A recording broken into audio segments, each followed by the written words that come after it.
Meus caros antenados, sejam muito bem-vindos ao Tela Ácida, eu sou Peter Shilton. Eu quero contar para vocês que eu fiz uma descoberta muito interessante. Vocês se lembram da novela Fera Radical? Pois bem, eu descobri uma minissérie venezuelana cujo roteiro é muito parecido ao da novela brasileira. Se você quiser saber se foi plágio, se foi coincidência, mais detalhes dessa história, venha comigo depois da vinheta.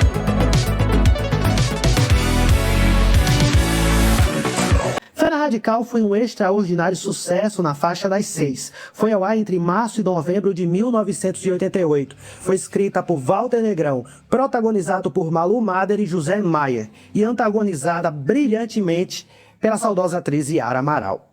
A novela conta a história de uma mulher que sobreviveu a um massacre familiar e, cheia de ódio, decide se vingar, se infiltrando na casa de seus algozes e se apaixonando perdidamente pelo filho da sua maior inimiga.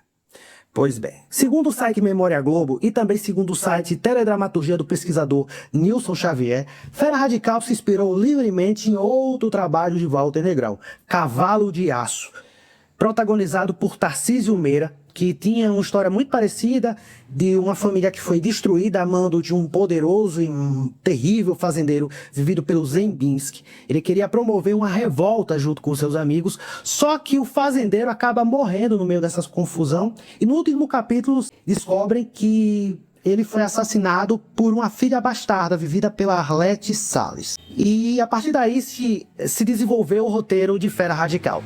O que ninguém vai te dizer é que existe uma minissérie venezuelana cuja a linha principal é muito parecida ao de Fera Radical e que tem elementos que não tem em Cavalo de Aço, mas tem nessa minissérie venezuelana. Quais serão? Antes disso, eu peço a você que se inscreva no canal, ative o sininho para as novas notificações e compartilhe esse vídeo com geral. Conforme eu prometi, eu vos apresento a minissérie Mansión Deluxe, produzido para o horário das 10 da noite em abril de 1986 pela RCTV, Rádio Caracas Televisão, aquela emissora que foi fechada injustamente pelo Hugo Chávez na Venezuela em 2007. Essa minissérie foi protagonizada por Mari Carmen Regueiro e por Carlos Mata, e contava com a participação do Fernando Carrillo, muito conhecido aqui no Brasil pela novela Rosalinda, que ele fez com Thalia anos depois. A minissérie, aliás, foi escrita pelo escritor venezuelano Ibsen Martínez e tem a participação antagonista de Carlos Márquez. Nessa minissérie temos uma premissa muito parecida. Nina Cerdece, vivida pela Mari Carmen, ela volta do exterior a pedido do pai e pouco tempo depois, a sua família foi terrivelmente dizimada. Sua mãe, seu irmão e seu pai, amando do sócio dele, vivido pelo ator Carlos Márquez. Porque ele havia descoberto uma treta com esse sócio, que ele estava envolvido nos negócios meio complicados.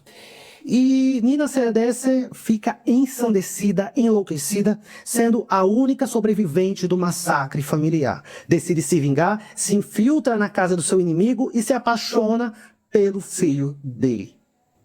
É possível traçar alguns paralelos entre Fera Radical e Mansión Deluxe. Ambas são protagonizadas por mulheres fortes e determinadas. Ambas veem o massacre de sua família escondidas para não serem reconhecidas. Em determinado momento da trama, José Maier tira Malu Mader do tribunal a cavalo e a livra de uma pena pior.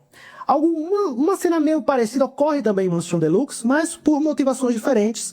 A filha do vilão, ela decide se prostituir, revoltada com as atitudes do pai, e o amigo do protagonista vai de moto, invade o cabaré, leva a mulher para longe.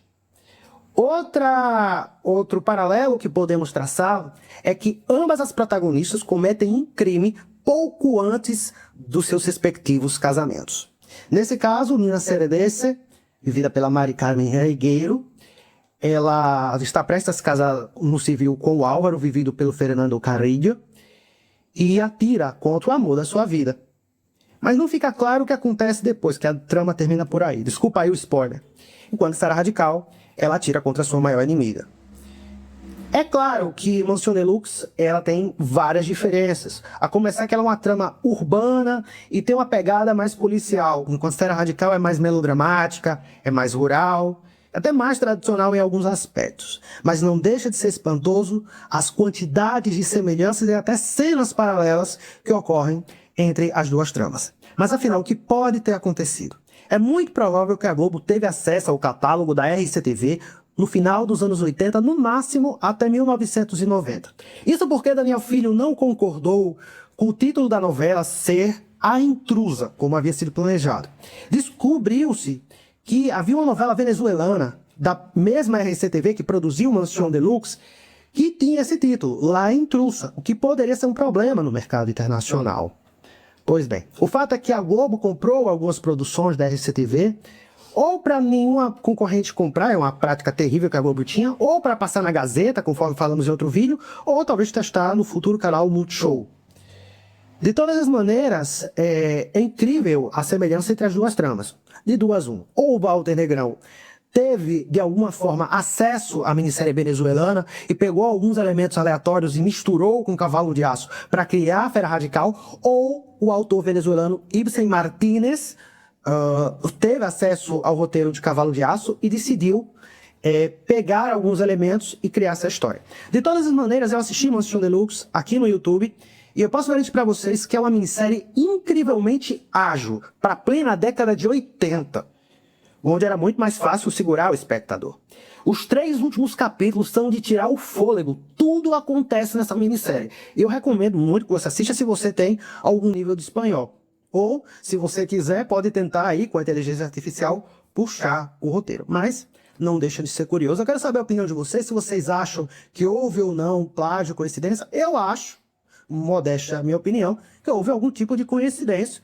No máximo, alguma inspiração para a trama. Mas eu quero saber isso de vocês. Muito obrigado pela sua audiência, pela sua paciência e até a próxima.